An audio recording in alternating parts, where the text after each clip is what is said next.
जइया से दिनवा धराई गइले बेटी पियराई गइली हो।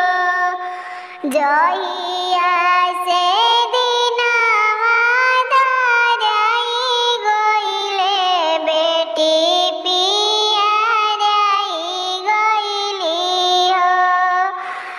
समरी के बैठल बेटी आंगनवा तो तू अब ससुर जइबू। संभली के चल बेटी आंगनवा तो तू अब ससुर जइबू।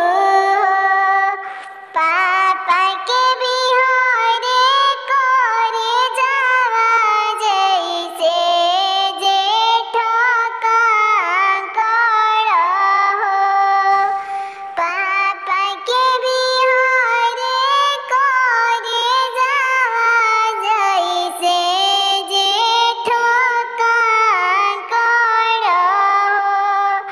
आमा के ढूर के नयनवा जैसे बरसे सावन हो। आमा के बरसे नयनवा जैसे बरसे सावन हो। एक कोस गइलो दूसर कोस अवधू।